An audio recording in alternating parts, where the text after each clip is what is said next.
es un programa de filosofía por televisión. Ustedes se preguntaron por qué estamos aquí. Yo existo porque pienso. El hombre piensa. Es el lugar en el cual todos los saberes son pensados. Descartes es un héroe del pensamiento. Es difícil enfrentar las grandes Es cuestiones. un libro de Jean-Paul Sartre, Crítica de la razón de Hegel. Esta es la historia de la filosofía de Hegel. Eterno. La filosofía es la totalidad de lo real, porque piensa. La totalidad de lo real. Hegel, dialéctica del amo y el esclavo. ¿Qué es lo que el hombre desea? ¿Quién crea la cultura? ¿Cómo se desarrolla la dialéctica histórica en el pensamiento de Hegel? Del idealismo al materialismo. ¿Cómo pensar a los nuevos sujetos históricos?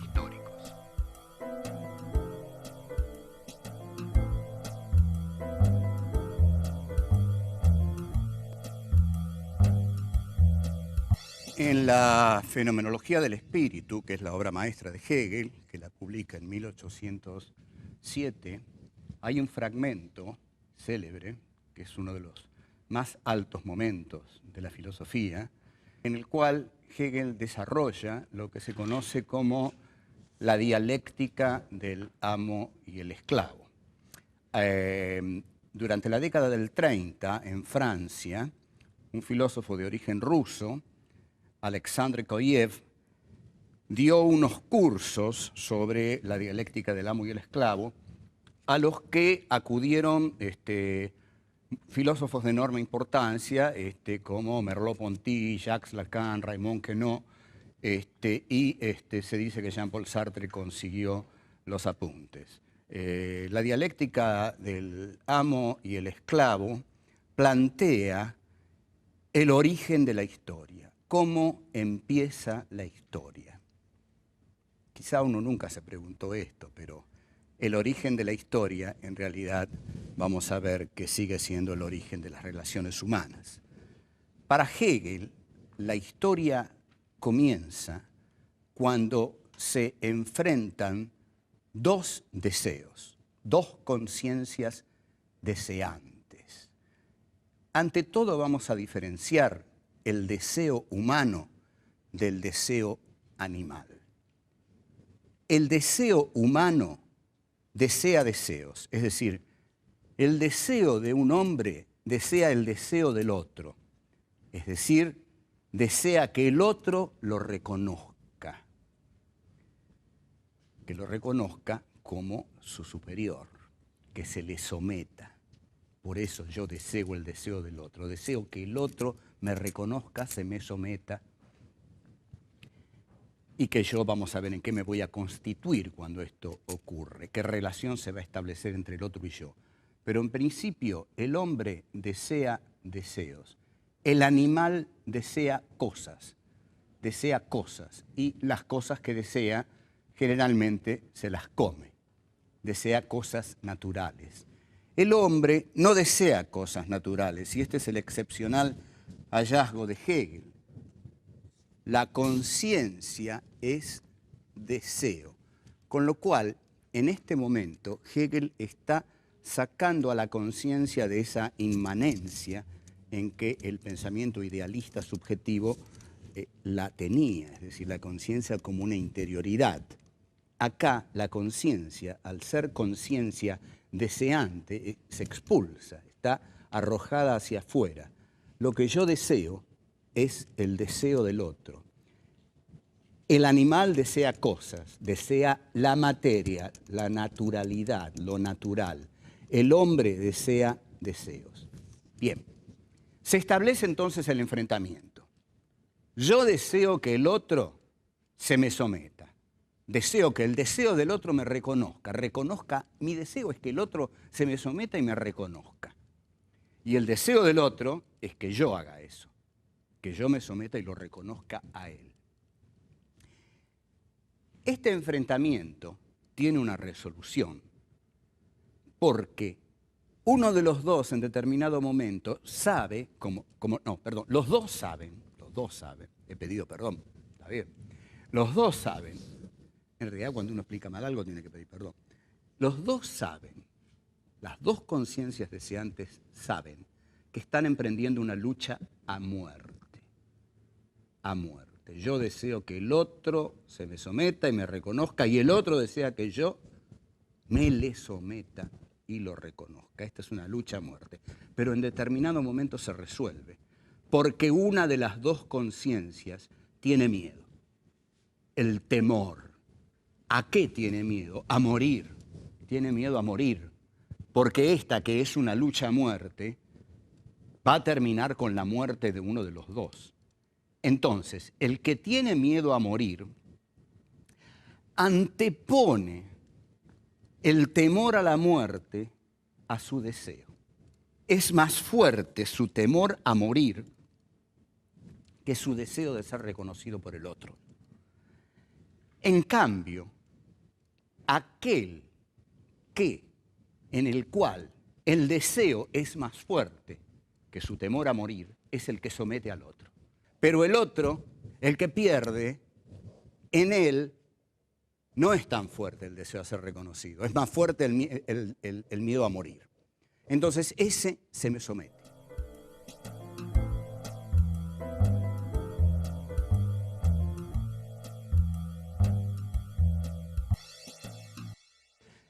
Tenemos una figura que domina, porque en esa figura su deseo de ser reconocido es más potente, como dijimos, que su miedo a morir, y esa figura es la que termina erigida en la triunfadora del enfrentamiento. Esa figura es el amo. La otra figura, aquella que tiene miedo a morir y en consecuencia no le importa, deja de lado el deseo de ser reconocido, es el esclavo. Quedan así entonces constituidas las dos figuras del amo y el esclavo, en las cuales Hegel encuentra el inicio de la historia humana. Ahora, observen ustedes aquí la genialidad de Hegel. ¿Cómo continúa esto? Porque esto continúa. El amo queda en total insatisfacción porque aquel que lo está reconociendo ya no es un sujeto autónomo, ya no es un otro autónomo, sino que es un esclavo. O sea, aquel que me reconoce es un esclavo, es mi esclavo. ¿Qué clase de reconocimiento es este?, dice el amo. Soy reconocido por alguien que tuvo miedo a morir, soy reconocido por alguien que prefirió dejar de lado su deseo, aquello que lo volvía humano, por el miedo a morir. En consecuencia, no me está reconociendo un ser humano, me está reconociendo un mero esclavo. No tengo reconocimiento alguno. Esa lucha que emprendí por el reconocimiento me ha llevado a no ser reconocido, sino apenas por un esclavo. El amo queda paralizado en esta derrota. Lo pone al esclavo a trabajar y el esclavo se pone a trabajar. Y aquí observen el desarrollo dialéctico de la cosa, ¿no? Cómo se va desarrollando dialécticamente. El esclavo trabaja para el amo. El amo queda confinado a la pasividad, al ocio y al goce. El amo recibe lo que el esclavo le da y se transforma en un ser ocioso, en un ser pasivo. El esclavo, por el contrario, trabaja para el amo. Y al trabajar para el amo, tiene que trabajar la materia. Al trabajar la materia, el esclavo comienza a construir la cultura. Porque la cultura es el trabajo que el hombre ejerce sobre la naturaleza, sobre la materia. El hombre transforma la naturaleza, transforma la materia y de eso surge la cultura, las culturas históricas, surge todo. Entonces, la historia humana pasa por el lado del esclavo. Es el esclavo el que con su trabajo para el amo descubre que él tiene una relación con la materialidad que es creativa. Es tan creativa que le permite sentirse más humano que el amo. Entonces, el amo engorda, digamos. El amo está ahí tirado esperando que el esclavo le lleve las cosas. El esclavo se las lleva, pero mientras tanto ha descubierto que ese trabajo con la materia, en ese trabajo ya descubre su libertad, porque, y esto lo va a decir Sartre del proletariado urbano, dice, en última instancia, en la fábrica, aún en su momento de mayor, digamos, humillación, un proletario siempre decide si pone un tornillo en tal lugar o en tal otro, si lo pone antes o lo pone después. En estos pequeños momentos va descubriendo su libertad. Y el esclavo hegeliano, al transformar la materia, va dando origen a la cultura humana. Entonces, el trabajo es un trabajo formativo, ¿no? Es lo que Hegel llama Bildung, cultura. La cultura es el desarrollo del esclavo trabajador. Hay una cultura porque el esclavo trabajador la hace. Y el amo queda confinado al ocio, al goce, a la pasividad, y el esclavo a la actividad. Con lo cual, el que ha terminado siendo humano es el esclavo. Y el que ha terminado siendo una cosa, una materialidad, una naturalidad, un animal, en última instancia, que tiene solo relación con lo que come, es el amo. Esto es un brillante ejercicio dialéctico de Hegel, admirable, admirable. Admirable en principio porque lo que hace es que le pone a las conciencias no una relación de conocimiento entre sí, sino de deseo. Quiero tu deseo, vos querés mi deseo. Bueno, yo te voy a matar con tal de conseguir tu deseo. Ah, no, yo tengo miedo. Bueno, entonces tu deseo es mío. Ahora sos mi esclavo, anda a trabajar y atendeme, dame todo lo que necesito. Pero aquí yo me transformo en una cosa que come y vos sos un esclavo que trabaja la materia y hace cultura. Hay desarrollos sobre esto y que los podemos hacer y muy interesantes. Por ejemplo, el amor. Voy a seguir aquí un desarrollo de Jean-Paul Sartre en El ser y la nada. Lo voy a seguir un poco libremente. Pero en la relación de amor que se establece entre dos conciencias libres, la más débil es la que ama más. La más débil es la que ama más. Es decir, es la que más se somete a lo que hay en ella de sensible, de emocional. La conciencia que ama menos es la que más domina, la que más manipula. Si me amás demasiado, sos mía. Si yo te amo menos, te domino. Aquí vemos cómo se da ese juego entre las conciencias. Hay una conciencia que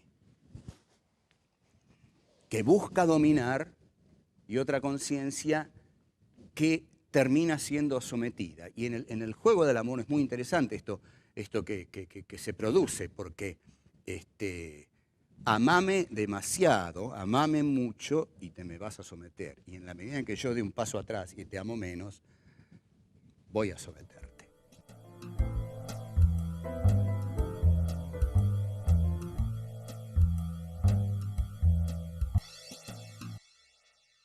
Si hablamos de una dialéctica del amo y el esclavo, es evidente que estamos hablando de la dialéctica. O sea, ¿cómo funciona aquí la dialéctica? En el primer momento, nosotros tenemos dos conciencias enfrentadas. Este es el origen de la historia humana. En tanto origen, este origen es lo que Hegel va a decir, es abstracto, todavía no hay contenido aquí porque no ha sucedido nada. En realidad tenemos dos conciencias que están enfrentadas y todavía no ocurrió nada más que este enfrentamiento. O sea que es un primer momento de la dialéctica que tiene que desarrollarse. El segundo momento de la dialéctica es el de la negación. Es decir, cuando una de las conciencias logra que la otra se le someta. Es decir, una de las conciencias niega a la otra y la otra se le somete. El tercer momento de la dialéctica es la negación de la negación. ¿Por qué?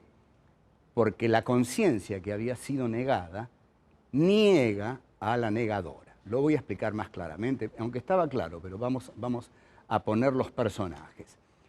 Primer momento de la dialéctica, hay dos conciencias enfrentadas. Primera negación de la dialéctica, una conciencia niega a la otra y esa conciencia se le somete. Ahí tenemos un amo y un esclavo. La negación de la negación es la que el esclavo ejerce sobre el amo, porque en verdad el esclavo niega al amo al superarlo creando la cultura.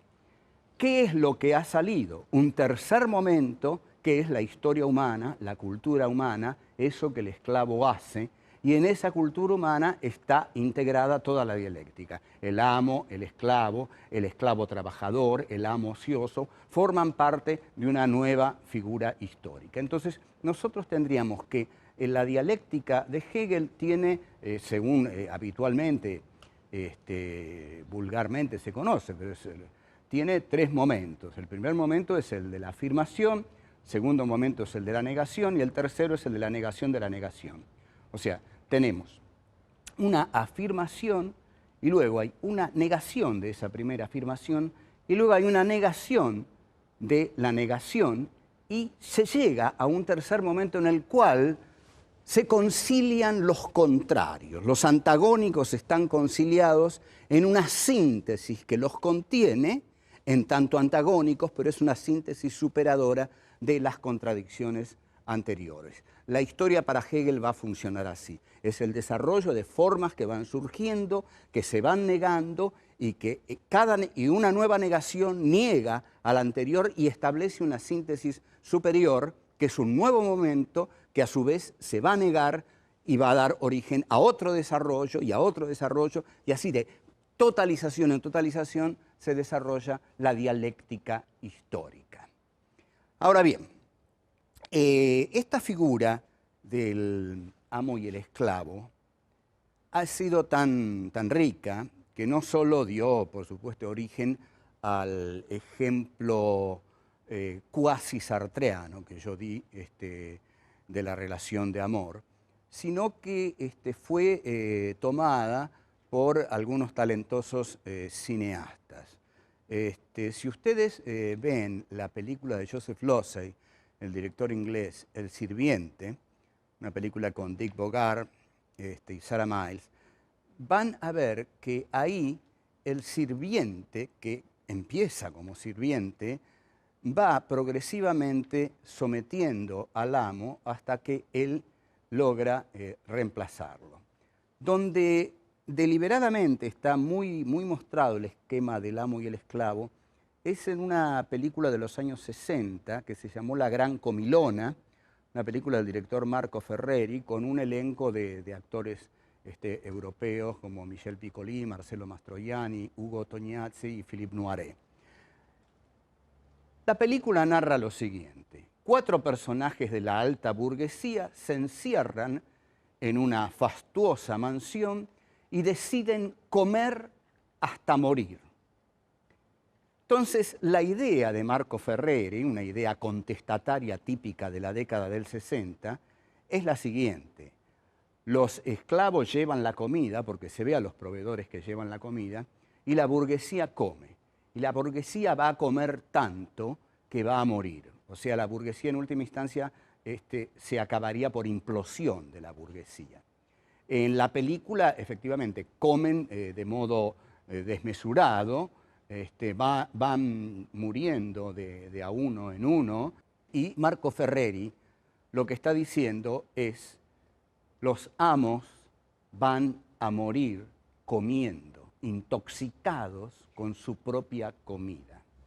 Lo que nosotros a lo largo de los años hemos visto es que la burguesía sigue comiendo y no muere, sino que por el contrario son los pobres los que mueren porque no comen.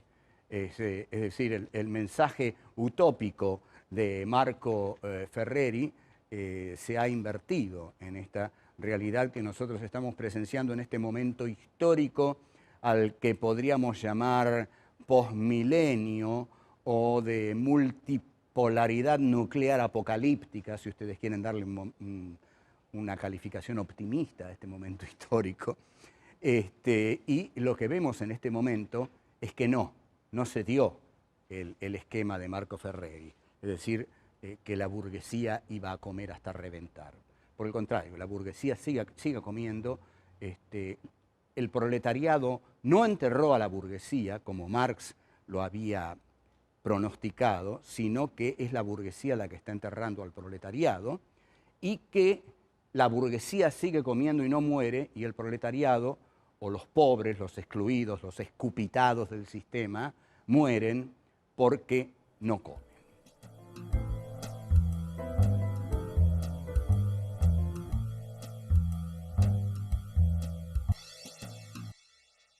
Lo que nosotros venimos viendo y lo que tenemos que redondear es qué diferencia a estos tres grandes colosos del pensamiento filosófico, del idealismo filosófico, es decir, de esa rama de la filosofía que parte de un sujeto situado, centrado para conocer la realidad. En Descartes teníamos un conocimiento único, absoluto y privativo que el sujeto tenía sobre sí. El sujeto solo tenía el conocimiento de su pensamiento. En Kant, el sujeto constituye al objeto. Es el mundo de la experiencia posible. En Kant es el sujeto trascendental el que le da forma al objeto de conocimiento, y ese es el mundo de la experiencia posible. Solo hay objetos para un sujeto, y aquello que la razón no puede conocer es el noúmeno, el mundo de la cosa en sí, que es incognoscible para la razón. En Hegel, por el contrario, la razón idealista llega más profundamente, más hondamente, más extensamente que nunca, y ahí es la razón la que conoce toda la realidad, porque la realidad es una expresión de la razón. El juego entre razón y realidad es un juego especular, ¿no? La realidad es razón y la razón es realidad. Este es el idealismo absoluto de Hegel, que Hegel dice que justamente concluye en él, en un saber total, que es su filosofía, y en el Estado prusiano de Federico Guillermo. Bueno, estas serían las características de los tres grandes filósofos del idealismo europeo, Descartes, Kant y Hegel, y nuestro próximo paso, entonces, es pasar, por supuesto, al materialismo. Pasamos del pensamiento idealista al pensamiento materialista. ¿Y por qué hay que pasar al pensamiento materialista? No es que estemos contando una historia lineal en la cual se suceden determinados filósofos, como dijimos, en una especie de galería de los héroes del pensamiento. No. Lo que pasa es que Hegel expresa el triunfo de la burguesía, pero el triunfo de la burguesía trae acarreado el surgimiento de un nuevo sujeto histórico. Cuando surge un nuevo sujeto histórico, alguien lo tiene que pensar. Alguien lo tiene que pensar. Por ejemplo, aquí, en el 45, los migrantes internos, los cabecitas negras que llegaban a la capital federal, alguien tenía que darles cobertura política. Y el que les dio esa cobertura política fue un coronel que estaba en una secretaría de trabajo y jugó políticamente a ser el que daba reconocimiento político a ese nuevo sujeto. Bueno, así como ese nuevo sujeto, que eran los migrantes que llegaban a la capital en el 43, en el 45, fueron visualizados como construcción de poder por el coronel obrerista Perón, digamos que un nuevo sujeto histórico requiere de un pensamiento que lo piense. Y si Hegel es el pensador de la burguesía capitalista al triunfar genera un nuevo sujeto histórico que es el proletariado. El proletariado, la clase obrera, trabaja con la materia porque trabaja en las fábricas de sus patrones. Al trabajar con la materia, el filósofo que surge para expresar a ese proletariado que trabaja con la materia, elabora un pensamiento filosófico que parte de la materia. Y ese es Karl Marx y su amigo Friedrich Engels, que no tenía ni por asomo el talento de Marx, pero fundamentalmente nosotros nos vamos a centrar en Marx. Y Marx, entonces, es el filósofo que surge para expresar a este nuevo sujeto histórico que ha aparecido en la escena social, política, económica, histórica de la centralidad europea, el proletariado. El proletariado, Marx, en este sentido, se va a basar en el esclavo de Hegel, ¿no? Marx, digamos, el día que el joven Marx habrá leído la dialéctica del amo y esclavo, habrá exclamado, yo estoy con el esclavo, habrá dicho. Y el esclavo sí, trabaja la materia y es el que hace la historia. En este sentido, por eso están tan unidos dentro del pensamiento revolucionario de izquierda Hegel y Marx. Entonces, Marx, inspirándose en la figura hegeliana del esclavo, que hace la historia al trabajar la materia, conceptualiza al proletariado europeo como aquel que trabaja la materia. Ergo, su pensamiento se va a llamar materialismo histórico. Hay aquí, entonces, una filosofía que es claramente expresión y a la vez formación, porque todo pensamiento forma la realidad a la vez que la expresa, es la filosofía materialista de Karl Marx, sobre la cual, sin duda alguna y extensamente, nos vamos a ocupar.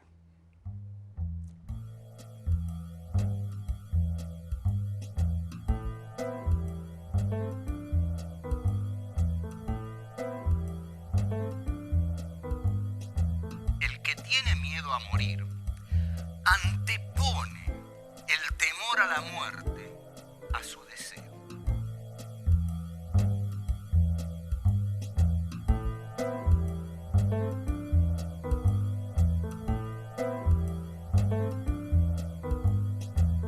Amame demasiado, amame mucho y te me vas a someter. Y en la medida que yo dé un paso atrás y te amo menos, voy a someterte. La burguesía sigue comiendo y no muere, y el proletariado, o los pobres, los excluidos, los escupitados del sistema, mueren porque